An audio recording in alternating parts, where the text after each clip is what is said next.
Hello everyone and welcome to UGC NET mentor guys. This is class number 5 और आज हम discuss करेंगे most important PYQs of UGC NET paper 1 based on repeated topics. ऐसे topics जिनके ऊपर बार बार question पूछे जाते हैं एग्जाम में, उन टॉपिक्स के ऊपर आज हम पीवाईक्यूज डिस्कस करने वाले हैं। सो एज इससे पहले हम वीडियो में आगे बढ़े, मैं बता दूं मैं इससे पहले 4 क्लास ऑलरेडी ले चुका हूं, तो इन सभी इंपॉर्टेंट पीवाईक्यूज की प्लेलिस्ट का लिंक मैं इसी वीडियो के description box and comment box में भी पिन कर दूंगा।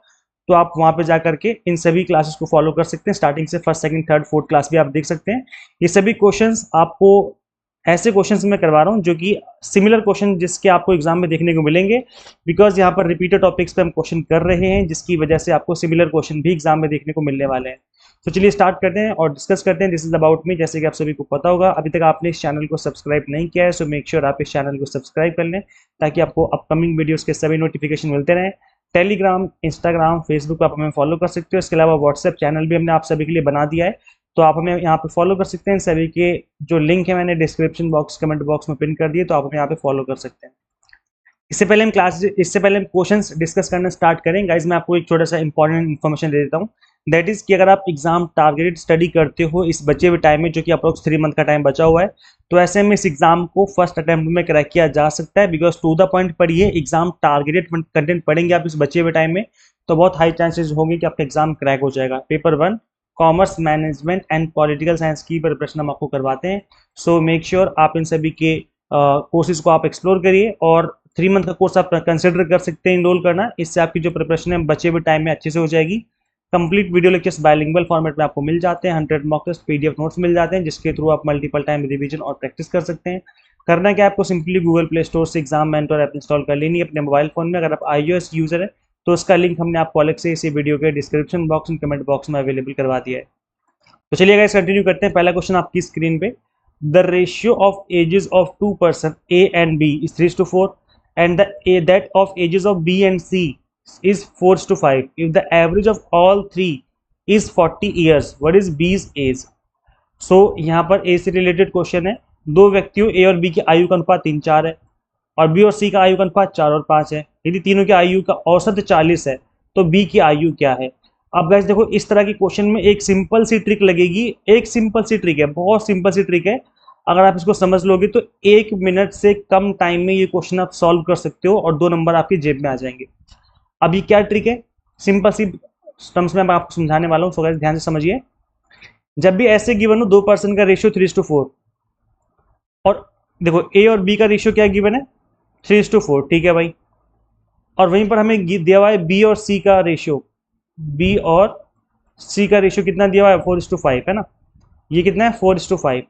अब हमने एक बात ऑब्जर्व करी कि बी और बी कॉमन है दोनों जगह, और यहाँ पर रेशियो भी कॉमन है, 4 और 4 कॉमन है। अगर रेशियो कॉमन है तो वैल्यूज कॉमन है, तो उस केस में यहाँ पर A ratio B ratio C ऐसे हम लिख सकते हैं 3:4:5। ऐसा तभी करना है जब ये वैल्यूज इक्वल हो दोनों जगह पर, तो ही इस केस में हम ऐसे 3, 4, 5 लिख सकते हैं, ठीक है। अब क्योंकि हमें तीनों का अनुपात मिल गया एक साथ, तो अब ये क्वेश्चन बहुत इजी हो गया है। तीनों का हमें एवरेज गिवन है। If the average of all three is 40 years, तीनों का एवरेज जो औसत है वो 40 साल है। तो क्या करेंगे हम इन तीनों को एक्स की फॉर्मेट में लेट कर लेंगे, मान लेंगे। तो यहाँ पर 3x plus 4x plus 5x, इसका एवरेज क्या, इसका एवरेज मतलब 3 से डिवाइड करना है, कितना है 40, जो कि क्वेश्चन में आपको गिवन है पहले से, ठीक है। अब ऐड कर लो, 4 3 7 7 5 12, तो कितना हो जाएगा 12x divide by 3 is equal to 40। ये कितना होता है 3 चौके 12, 4x बराबर 40 आ गया। तो इसको यहाँ पे सॉल्व कर देता हूँ मैं। x कितना हो जाएगा 40/4, तो x की वैल्यू कितनी आ गई 10, ठीक है। सो x की वैल्यू कितनी आ गई 10 आ गई। अब पूछा क्या था आपसे देखो ये आंसर नहीं है, कभी आप ये ढूंढने लग जाओ कि सर 10 तो नजर ही नहीं आ रहा है। आंसर ये नहीं है, पूछा गया था बी की एज कितनी है, तो बी की एज बताओ कितनी है। बी यहाँ पर है और बी जो था वो क्या था 4x था, बीच में था ना 4x है। तो यहाँ पर क्या करेंगे हम यहाँ पर x में 4 की मल्टीप्लाई कर देंगे, क्योंकि जो b था वो 4x था ना, 4 × 10 कर देंगे, तो कितना आ जाएगा 40 हो जाएगा। Option number C is the right answer. अब ये क्वेश्चन 1 मिनट से भी कम टाइम में हो जाएगा, लेकिन द थिंग इज कि आपको ये पता होना चाहिए कि जब वैल्यूज इक्वल हो रेशियो में तो उसको हम इस तरीके से लिख सकते हैं, फिर उसके बाद क्वेश्चन बहुत ईजी हो गया है ना। तो ये चीजें तभी हो पाएंगी जब आप इन क्लासेस को अटेंड करेंगे जो मैं आपको करवा रहा हूँ। ऐसे मैंने class number 1st 2nd 3rd में भी मैथ के जो क्वेश्चंस करवाए हैं ट्रिक के साथ करवाएं। जब आप ट्रिक के साथ करते हो तो क्वेश्चन सॉल्व हो ईजी हो जाता है, सॉल्व करना ईजी हो जाता है, और दूसरा स्पीड से सॉल्व होता है, विद इन 1 मिनट आपका क्वेश्चन सॉल्व हो जाएगा। तो इसलिए मैं कह रहा हूँ स्टार्टिंग की जितनी भी क्लासेस सारी क्लासेस देखिए, क्लास 1 2 3 4 सारी क्लासेस आपको देखनी है, ताकि जो भी मैंने क्वेश्चंस करवाए हैं उन ट्रिक्स का आप यूज करके एग्जाम में उन क्वेश्चंस को इजीली सॉल्व कर पाएं। ठीक है, बाकी मैंने एक्सप्लेनेशन डाल दिया, तो आप उसको भी बाद में वीडियो पॉज करके समझ सकते हो। Next question, which of the following is not characteristics of effective teaching. जैसे कि मैंने बताया कि इफेक्टिव टीचिंग या क्लासरूम कम्युनिकेशन पे हर बार क्वेश्चन बनता है एग्जाम में, तो गाइस काफी इंपॉर्टेंट टॉपिक है ये। नॉट कैरेक्टरिस्टिक मतलब निम्नलिखित में से कौन सा प्रभावी शिक्षण की विशेषता नहीं है, नहीं है बताना है, जो नहीं है। इफेक्टिव टीचिंग की विशेषता कौन सी इसमें नहीं है? तो क्लैरिटी ऑफ एक्सप्रेशन, अभिव्यक्ति की स्पष्टता होनी चाहिए, एक्सप्रेशन क्लियर होनी चाहिए टीचर के, रेगुलरिटी एंड पंक्चुअलिटी भी होनी चाहिए टीचर में, making students rote learn answer, ये नहीं होना चाहिए, छात्रों को रटकर उत्तर याद कराना, ऐसा नहीं होना चाहिए। Encouraging students to ask question, students को भी इनकरेज करना चाहिए कि आप लोग क्वेश्चन पूछिए। तो इफेक्टिव टीचिंग का विशेषता कौन सी नहीं है? Option number third C. तो इसका राइट आंसर ये हो जाएगा। आई होप समझ में आ गया होगा, ये तो इजी क्वेश्चन है। देखो गाइस, मैं अभी आपको पहले बता दूं, जैसे कि मैंने प्रीवियस क्लास में भी कहा था कि अभी हम मॉडरेट लेवल के क्वेश्चन कर रहे हैं, एडवांस लेवल के क्वेश्चन हम लोग नेक्स्ट वीक से प्रैक्टिस करना स्टार्ट करेंगे, तो क्लासेस आप अटेंड करते रहिए, हम एडवांस लेवल के क्वेश्चन भी करेंगे। अब गाइस देखो, ये जो क्वेश्चन मैं करवा रहा हूँ ना, ये आपके पीवाईक्यूज क्वेश्चन है, मतलब ऐसा नहीं कि ये क्वेश्चन नहीं आते, ऐसे ही क्वेश्चन आपको एग्जाम में देखने को मिलेंगे। ये आपके एग्जाम में पूछे हुए क्वेश्चन है सारे के सारे, कोई 2024 का है, कोई 2023 का है, कोई 2022 का क्वेश्चन है, ये आपके एग्जाम में पूछे हुए क्वेश्चन हैं। ठीक है, नेक्स्ट क्वेश्चन, ये भी आपके पीवाई का क्वेश्चन है। अ रिसर्च पेपर, शोध पत्र क्या है? Short summary of research work, long summary of research work, final outcome of research work, या periodical publication of research journal. तो एज आई थिंक इसका आंसर तो सभी को पता चली गया होगा अब तक। शोध कार्य का अंतिम परिणाम होता है आपका रिसर्च पेपर। जब आप रिसर्च पेपर लिखते हो तो वो क्या होता है, जो भी आप रिसर्च कर रहे हो उसका फाइनल आउटकम आप उसमें लिखते हो। तो ऑप्शन नंबर सी जो है that will be the right answer. यहाँ पर कुछ स्टूडेंट्स को लग सकता है कि शॉर्ट समरी होती है रिसर्च पेपर की, ऐसा नहीं है, शॉर्ट समरी नहीं होती है, ये आपका फाइनल आउटकम उसमें मेंशन होता है, वही आपका फाइनल आउटकम होता है जो आपका रिसर्च पेपर होता है। Next question, which type of communication does not involve use of words. ये 2025 का पूछा हुआ क्वेश्चन है, अभी दिसंबर 2024 में पूछा गया था, जो एग्जाम जनवरी में हुए थे ना, जनवरी 2025 में एग्जाम हुए थे आपके, इसी में पूछा हुआ क्वेश्चन था ये। तो ये कुछ कोई गाइस जो क्वेश्चन है, ये पूछा गया था कि निम्नलिखित में से कौन सा संचार शब्दों का प्रयोग के बिना होता है। शब्दों का प्रयोग नहीं होना है वहां पर, non verbal communication, verbal communication, group communication, या फिर इंटरपर्सनल कम्युनिकेशन। तो देखो नाम से पता चल रहा है कि नॉन वर्बल का मतलब कि जहां पर वर्ड्स हैं वो यूज नहीं होते हैं ना। सो ऑप्शन नंबर ए, इस तरह के क्वेश्चन भी आते हैं एग्जाम में, और ये देखो आपको फ्री के मार्क्स देके जाएंगे। Next question, the binary system uses, द्विआधारी प्रणाली किसका प्रयोग करती है? अब देखो गाइस, इसका ना आंसर इस क्वेश्चन में छुपा हुआ है। बाइनरी बोल दिया, बाइनरी का मतलब क्या होता है? बाई का मतलब क्या होता है? दो होता है ना, हम बोलते हैं ना बाई एनुअल एग्जाम हो रहे हैं, by annual exam. By annual exam का मतलब क्या होता है? बाई एनुअल मतलब साल में 2 बार जो होते हैं। तो बाइनरी का मतलब क्या हो गया? जो दो वर्ड्स यूज करे, दो सिंबल यूज करे, दो नंबर यूज करे। तो इसके अंदर तो दो सिंबल यूज होंगे ना, नाम से पता चल रहा है। द्विआधारी का मतलब जिसमें दो चिन्ह हो, 0 और 1, 0 एंड 1। तो अगर आपको नॉलेज नहीं भी है ज्यादा, लेकिन आप थोड़ा सा कॉमन सेंस लगाओगे एग्जाम में, तो 2-4 क्वेश्चन तो ऐसे कॉमन सेंस ही हो जाने हैं। इस क्वेश्चन का आंसर तो उसके क्वेश्चन में छिपा हुआ था, है ना। सो ऑप्शन नंबर ए हो जाएगा इसका, जहां पर दो वर्ड यूज किए जा रहे हैं, दो नंबर यूज किए जा रहे हैं, 0 and 1। Next question, in an examination it is required to get 36% maximum marks to pass. 36% marks चाहिए पास होने के लिए।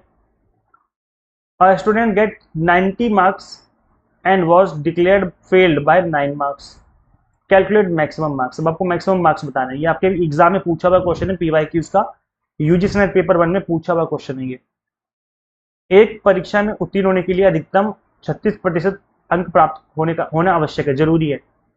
एक छात्र को 90 अंक मिलते हैं और 9 नंबर से फेल हो जाता है, अधिकतम अंक कितने हैं वो बताने हैं। तो ऐसे देखिए, इस क्वेश्चन को क्या करें, कैसे करेंगे हम।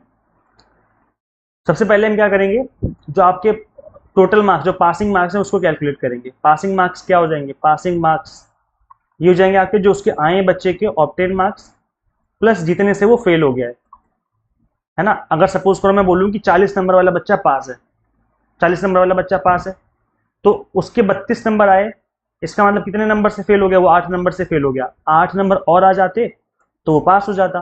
तो जो पासिंग मार्क्स हैं और जो ऑब्टेन्ड मार्क्स है, मतलब जितना उतने स्कोर किया है, और हम फेल्ड मार्क्स को अगर उसमें ऐड कर देते हैं तो हमें पासिंग मार्क्स पता चल जाते हैं, है ना। तो ये वाला फॉर्मूला हम यहाँ पर इस क्वेश्चन में यूज करने वाले हैं। समझ रहे हो ना मैं क्या बोल रहा हूँ, सिंपल टर्म्स मैंने समझाया आपको। तो यहाँ पर जो पासिंग परसेंटेज है, क्योंकि परसेंटेज में गिवन है 36%, तो इसको हम लोग लेट कर लेंगे एक्स की टर्म्स में। तो क्योंकि यहाँ पर परसेंटेज हम यूज करें इसलिए हम इसको 100x लेट कर लेंगे कि भाई जो मैक्सिमम मार्क्स है वो 100x है। मैक्सिमम मार्क्स पूछे गए ना, तो मैक्सिमम मार्क्स इसको हम 100x के टर्म्स में लेट कर लेंगे। तो पासिंग मार्क्स कितना है, 36% है। तो 36% किसका, 36% 100x का, 100x का, ठीक है, is equal to obtain marks कितने हैं, 90 मार्क्स आए, 90, और फेल कितने से हो गया, 9 नंबर से फेल हो गया तो 9, ठीक है। अब यहाँ पे 100x का 36% निकालेंगे तो कितना निकलेगा, 36x ही आएगा भाई, 36x ही आएगा ना, इज इक्वल टू 90 प्लस 9, 99 हो गया। तो x की वैल्यू निकाल लो यहाँ से, कितना हो गया, 36 से डिवाइड कर दो इसको, और 99 को कितना निकल गया, चलो साइड में कर लेते हैं एक बार। तो ये हो जाएगा, साइड में कर लेते हैं, चलो 99 डिवाइड बाय 36, ठीक है, 99 डिवाइड बाय 36 हो गया। तो डिवाइड करो, 3 कम 3, 3 दूना 6, 3 3 9, 3 3 9, 3 4 12, और 3 1 3, 3 1 3, मतलब 11/4 आ गया। तो x की वैल्यू कितनी आएगी, 11/4। अब ये x की वैल्यू है 11/4। हमसे क्या पूछा गया था, हमसे पूछा गया था कैलकुलेट मैक्सिमम मार्क्स, और मैक्सिमम मार्क्स हमने 100x में लेट कर रखा है। तो 100 मल्टीप्लाई में जो x की वैल्यू आ रखी है 11/4, तो ये कितना हो जाएगा, 2500 के 100 होता है, 25 हो गया। और यहाँ पर हो जाएगा 25 से कम 25 के 5, हाथ से लगा 2, 25 से कम 25 और 2 27, 275, 275 हो जाएंगे मैक्सिमम मार्क्स। तो यहाँ पर ऑप्शन नंबर बी हो जाएगा राइट आंसर। तो इस तरीके से किया है, बहुत सिंपल क्वेश्चन था, बस एक सिंगल चीज का हमने यूज किया है, वो ये वाली चीज है, ये इक्वेशन है, दैट इज कि जो पासिंग मार्क्स हैं यानी कि जो 36% है, जो 36% है वो इक्वल है जितना मार्क्स वो लेकर के आया, ऑब्टेन किया, और जितने से वो फेल हो गया। इनको हम आपस में ऐड कर देंगे तो पासिंग मार्क्स पता चल जाएंगे हमें। बस इसको हमने एक्स के लिए कैलकुलेट किया और हमें पता चला एक्स की वैल्यू 11/4 आ रही है। जो मैक्सिमम मार्क्स थे वो 100x की फॉर्मेट में हमने लेट कर रखा था, तो बस 11/4 से मल्टीप्लाई कर दिया, आपका आंसर निकल के आ गया। सिंपल सा क्वेश्चन है, समझ में आ गया। आगे बढ़े फिर, यहाँ पर मैंने इसका एक्सप्लेनेशन डाल रखा है, तो आप इस वीडियो को पॉज करके यहाँ पर समझ सकते हो कि किस किस तरीके से सॉल्व किया गया है, ठीक है। नेक्स्ट क्वेश्चन समझ लेते हैं जल्दी से। So all cats are animals, all animals are mortal, therefore all cats are mortal. अब यहाँ पर क्या बोला जा रहा है कि ये किस तरह का एग्जाम्पल है, इंडक्टिव रीजनिंग है, डिडक्टिव रीजनिंग है, एनालॉजिकल रीजनिंग है, फिर हाइपोथेटिकल रीजनिंग, किस तरह की रीजनिंग यहाँ पर यूज की गई है। हिंदी में पढ़ लेते हैं। सभी बिल्लियां जानवर हैं, सभी जानवर नस्वर होते हैं, सभी बिल्लियां नस्वर हैं। ये किसका उदाहरण है, आगमनात्मक, निगमनात्मक, तुलनात्मक या परिकल्पनात्मक। चलो समझ लेते हैं। गाइस देखो यहाँ पर क्या बोला जा रहा है कि ऑल कैट्स आर एनिमल, जितनी भी कैट है सारी की सारी क्या है, एनिमल है।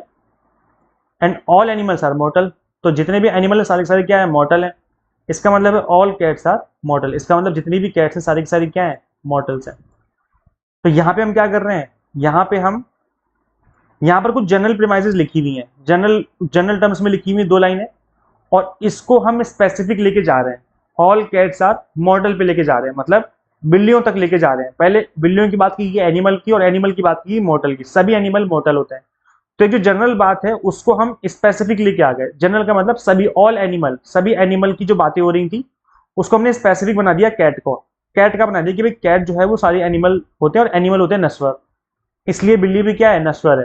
तो यहाँ पर जो जनरल बात बोली जा रही थी उसको हम स्पेसिफिक लेकर के आ गए, और इस वजह से इसको हम डिडक्टिव रीजनिंग कहते हैं। डिडक्टिव रीजनिंग में क्या होता है कि हम जनरल से एक स्पेसिफिक सॉल्यूशन की तरफ जा रहे होते हैं। जैसे फॉर एग्जांपल मैं ये बोलूं कि भाई कोई मोहन है, कोई मिस्टर मोहन है, वो एक इंसान है, और सभी इंसान जो है वो नश्वर होते हैं। सभी इंसान मतलब एक दिन मर जाएंगे, सभी इंसान मर जाएंगे एक दिन। तो सभी इंसान एक दिन मर जाएंगे, इसलिए मोहन भी मर जाएगा।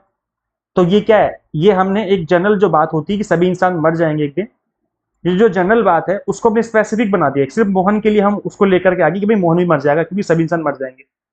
तो हम यहाँ पर एक जनरल बात को स्पेसिफिक लेके जा रहे हैं, पर्टिकुलर पर्सन पे, पर्टिकुलर इंसान पे, पर्टिकुलर प्रजाति पे लेके जा रहे हैं, तो उसको डिडक्टिव रीजनिंग कहता है।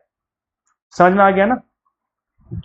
यहीं पर अगर इसका उल्टा अगर हम लें, उल्टे उल्टे में कैसे लेंगे, जैसे सुनना ध्यान से भाई। एक गली में एक हॉस्टल है, जो कि एग्जाम्पल मैं देता रहता हूँ। हॉस्टल के 5 बच्चे बहुत नालायक हैं, बहुत नालायक हैं। आप इन 5 बच्चों से मिले, आपको पता चला बहुत नालायक बच्चे हैं ये, और ये हॉस्टल ए के बच्चे हैं।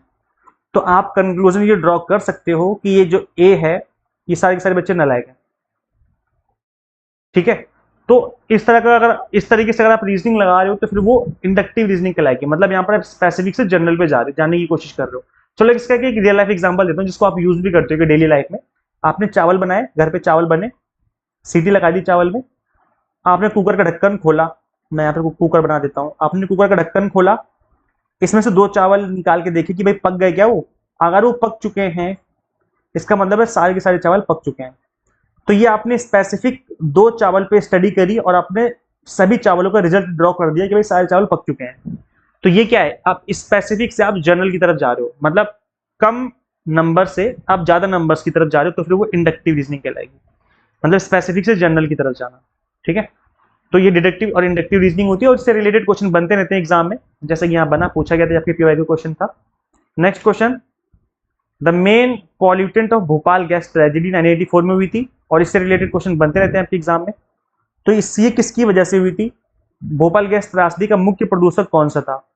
Methyl isocyanate, carbon monoxide, sulphur dioxide और क्लोरोफ्लोरोकार्बन। तो गाइस देखिए, इस क्वेश्चन का राइट आंसर हो जाएगा option number A, the leakage of methyl isocyanate from union carbide factory based cause the disaster, जिसमें बहुत से लोग मर गए थे। क्वेश्चन नंबर 9, और ये इससे रिलेटेड क्वेश्चन भी एग्जाम में बनते रहते हैं, क्योंकि ये जो कमीशन है ना 1948 वाला जो कमीशन है, यूनिवर्सिटी एजुकेशन कमीशन, ये 5 स्टार रेटिंग वाला टॉपिक है। यहाँ से most of the time question आपके एग्जाम में पूछे जाते हैं। वैसे कमेटी कमीशन तो सारे ही इंपॉर्टेंट, सारे पढ़ लेने चाहिए आपको। तो पूछा गया कि भाई चेयरमैन कौन थे हमारे यूनिवर्सिटी एजुकेशन कमीशन के? निम्नलिखित में से कौन से विश्वविद्यालय आयोग के अध्यक्ष थे? डीएस कोठारी, मौलाना अबुल कलाम आजाद और डॉक्टर जाकिर हुसैन, या फिर डॉक्टर एस राधाकृष्णन। तो इस क्वेश्चन का राइट आंसर हो जाएगा guys doctor doctor S Radhakrishnan. ठीक है? सर्वपल्ली राधाकृष्णन नाम था इनका। यही थे जो कि हमारे यूनिवर्सिटी एजुकेशन कमीशन के चेयरमैन थे। ठीक है? So Dr. Sarvapalli Radhakrishnan was chairman of University Education Commission. It is also known as Radhakrishnan Commission. In August 1949, the commission issued a report that included a number of significant recommendations on various aspects of higher education. Their responsibilities are no longer limited to the 2 basic functions of teaching and knowledge advancement, और इसमें 10 member थे total. तो कुछ basic सी चीजें जो कि आपको पता होनी जरूरी हैं, क्योंकि इससे रिलेटेड क्वेश्चन एग्जाम में बनते रहते हैं। अब देखो, जितने भी एजुकेशन कमीशन है, all committees, all education commission, सबको मैंने सिंगल क्लास में एक्सप्लेन कर रखा है। वो भी छोटी सी क्लास है, 20 मिनट की। कितनी क्लास है? 20 मिनट की क्लास है, बहुत छोटी सी क्लास है। लिस्ट ऑफ ऑल कमीशंस, और यहाँ से नंबर आप पक्के कर सकते हो, बिकॉज कमेटी कमीशन के ऊपर क्वेश्चन बनते ही बनते हैं। 5 स्टार रेटिंग का टॉपिक है। अब ये क्लास आपको कहाँ मिलेगी? ये क्लास मिलेगी आपको यूट्यूब पर। कहाँ मिलेगी? कौन सी सीरीज में? ये मिलेगी आपको इंपॉर्टेंट टॉपिक सीरीज के अंदर। इंपॉर्टेंट टॉपिक सीरीज है हमारी, उस सीरीज के अंदर इसको हमने ऐड कर रखा है। तो आप इस सीरीज को जब ओपन करेंगे तो वहां पे आपको क्लास दिख जाएगी। तो इस सीरीज का लिंक मैं इसी वीडियो के डिस्क्रिप्शन बॉक्स, कमेंट बॉक्स में दे दूंगा। इसका नाम है इंपॉर्टेंट टॉपिक सीरीज। ठीक है? तो आप इस क्लास को जरूर देखिए। 20 मिनट में आपके सारे के सारे कमेटी कमीशन अच्छे से कवर हो जाएंगे। Next question. अच्छा यार, आप लोग कमेंट नहीं करते यार, ये बात बहुत गलत है। सब बच्चे कमेंट नहीं करते हैं। आप लोग कमेंट क्या करो, फीडबैक देके जाया करो कि क्लास आपको कैसी लगती है। अपना फीडबैक 2 वर्ड्स लिखने में क्या जा रहा है? 2 वर्ड्स लिख दिया करो कि भाई क्लास आपको कैसी लग रही है, क्या आपको समझ में आता है जो क्लास में पढ़ाया जाता है। तो प्लीज कमेंट करके जाया करो, फीडबैक देके जाया करो। क्लास आपको अच्छी लग रही है, मजा आ रहा है, नहीं आ रहा है, कमेंट जरूर कर किया करो। ठीक है? सो क्वेश्चन है नेक्स्ट आपका, which of the following levels of teaching involves higher order thinking? Memory level, understanding level, reflective level, फिर ऑल ऑफ द अबव। निम्नलिखित में से किस स्तर का शिक्षण उच्च स्तरीय चिंतन से जुड़ा हुआ है? स्मृति स्तर, समझ स्तर, चिंतनशील स्तर, या फिर उपयुक्त सभी? तो गाइस देखो, जब भी हम बात करते हैं कहाँ की, हायर ऑर्डर थिंकिंग की, उस केस में हम लोग रिफ्लेक्टिव लेवल की बात कर रहे होते हैं। तो ये एकदम एंड की स्टेज होती है जहाँ पे आप चीज़ों को क्रिएट करते हो। जब आप पीएचडी करते हो ना, रिसर्च कर रहे होते हो, हायर ऑर्डर थिंकिंग चल रही होती है, आप कुछ नया इन्वेंट करते हो, कुछ न्यू रिसर्च कर रहे होते हो, वो रिफ्लेक्टिव लेवल होता है। तो यहाँ पर ऑप्शन नंबर सी हो जाएगा राइट आंसर। क्लासेस को शेयर किया करो भाई हर जगह, जिस भी ग्रुप में आप ऐड उनके उस ग्रुप में शेयर कर दो। कोई स्टूडेंट तैयारी कर रहा है उसके साथ शेयर कर दिया करो सभी क्लासेस को। आपने 10 क्वेश्चन में से कितना स्कोर किया, कमेंट करके बताइए कि 10 में से आपने कितने क्वेश्चन सही किए। एक इंपॉर्टेंट टॉपिक सीरीज है हमारी, जैसे कि मैं अभी थोड़ी देर पहले बता रहा था आपको, इंपॉर्टेंट टॉपिक सीरीज के अंदर मैंने क्लास 1 2 3 4 करके ऐसे पढ़ा रखा है आपको। इंपॉर्टेंट टॉपिक जो है उनको कवर कर रखा है, तो आप इस सीरीज को फॉलो करिए। इससे आपके पेपर 1 में जो इंपॉर्टेंट टॉपिक है वो इजीली कवर हो जाएंगे with tips and tricks with real life examples. तो इस सीरीज का लिंक मैं इसी वीडियो के डिस्क्रिप्शन बॉक्स में, कमेंट बॉक्स में दे दूंगा। इसके अलावा ये हमारे बैच के टॉपर्स हैं, लास्ट बैच के देखेंगे आप 99.98 परसेंटाइल तक स्टूडेंट्स ने हमसे पढ़ के स्कोर किया है। तो आप लोग भी स्कोर कर सकते हैं, अगर आप अभी भी पढ़ना चाहो तो भी इस एग्जाम को क्रैक किया जा सकता है। जैसे मैंने आपको बताया कि अभी भी 3 मंथ का टाइम बचा हुआ है, अप्रोक्स मोटे तौर पे 3 मंथ का टाइम बचा हुआ है। तो अभी भी अगर आप पढ़ना स्टार्ट करो, exam targeted to the point, तो चांसेस है कि एग्जाम क्रैक हो जाएगा। Paper 1 commerce management pol science की प्रिपरेशन हम आपको करवाते हैं। मैं आपको रिकमेंड करूंगा 3 मंथ का कॉम्बो कोर्स, जिसको आप इनरोल करके दोनों पेपर मिनिमम टाइम से में प्रिपेयर कर सकते हो, अदरवाइज आप पेपर 1 इनरोल कर सकते हो। यहाँ पर कंप्लीट कंटेंट आपको बाइलिंगुअल मिल जाता है, जैसे कि मैं आज पढ़ा रहा था आपको, 100 मॉक टेस्ट, पीडीएफ नोट्स और complete content, NTA question asking pattern आपको देखने को मिल जाता है। करना क्या, आपको सिंपली गूगल प्ले स्टोर से एग्जाम मेंटर ऐप इंस्टॉल कर लेनी है अपने मोबाइल फोन में। अगर आप iOS यूजर है तो उसका लिंक हमने आपको अलग से इसी वीडियो के डिस्क्रिप्शन बॉक्स में, कमेंट बॉक्स में दिया हुआ है। So guys, thank you so much watching this video. Share कीजिए इस वीडियो को सभी के साथ जो यूजीसी नेट की प्रिपरेशन कर रहे हैं, and subscribe for UGC NET update and PhD related updates. Guys मिलते हैं फिर नेक्स्ट वीडियो में। Till then keep watching UGC NET mentor. Thank you so much.